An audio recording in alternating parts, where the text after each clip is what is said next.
Hello guys, welcome back to Learn with Sonia. I hope you all are doing good. So in today's vlog, we are going to see 10 top tips to pass OSCE in the very first attempt. Okay, so without wasting much time, let's get started.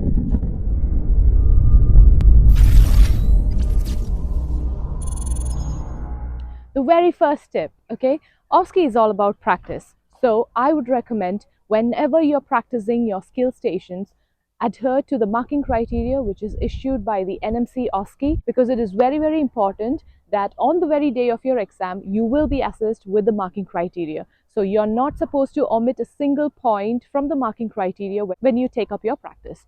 Try to take up as much as practice possible, because the more you practice, the better result you get, okay? Time is crucial in OSCE. Hence, it is very important that when we practice OSCE skill stations, always practice with a timer. Okay. For example, if you're wanting to practice IM injection, which is a 12-minute station in OSCE exam, I would suggest you to set a timer of 10 minutes and then do the station. So what happens is that when you practice with a timer of 10 minutes, you will be under pressure to talk faster, and you will be able to finish it within 10 minutes. Okay, so set up a timer whenever you're practicing OSCE skill stations. Okay, the third tip what I have for you is, whenever you're doing a particular station in the OSCE exam, read the scenario carefully. Okay, you will be given a scenario on which you're expected to perform the particular station, and I would suggest please read the scenario carefully. Take time to read, and then it will enable you to perform the procedure in an easier manner.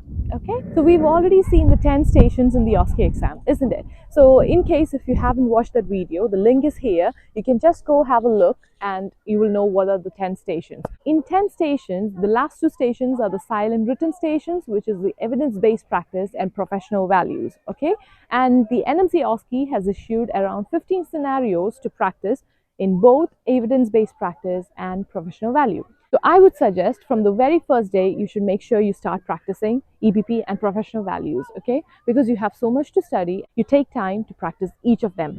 In OSCE, whenever you're performing a medication administration round, irrespective of the route of administration, for example, even if you're administering oral medications, or if it's an IM injection, a sub-Q, or inhalation medication, or suppository, whatever medication round you're performing, it is very important to perform 3 steps. Okay, definitely you're going to perform the whole procedure. This is just a tip to remember 3 main things in these procedures. So the very first thing to do is to read and check the validity of prescription. Okay, now this is done by ensuring if the prescriber's name and signature is present for the prescription to proceed with the administration of medication. Okay, so that's the first thing. Now the second point is to perform patient second ID checks. Okay, so before you administer the medication, once again, irrespective of the route being administered, you have to perform the second ID check of the patient by confirming patient name, date of birth, and hospital number in case if the patient is an in-hospital patient, and if the patient is in community setup, then you have to confirm with patient name, date of birth, and address. Okay, so that's the second point. And the final bit to always finish your procedure is by doing the physical documentation. Now, in all these administration stations, all the medication administration station, you will be given a physical document to do the documentation. It is very critically looked into that you sign your document once you've done your procedure. Okay, so never forget to do these 3 steps when you're performing a medication administration round. All right. So the next tip is, before every single station, make sure you're thorough with the basic steps. Okay, basic steps involve scene safety, providing privacy, doing your hand hygiene and wearing the appropriate PPE. Okay, and then making sure you're introducing yourself, taking the patient consent by explaining the procedure to the patient, and also performing the patient ID checks along with checking patient allergy status. Okay, so never ever forget to do these basic steps before any clinical skills you are expected to perform. OSCE is a practical exam and it evaluates a candidate's practical skill. That is very true, but I would also say that your communication skills are also being evaluated.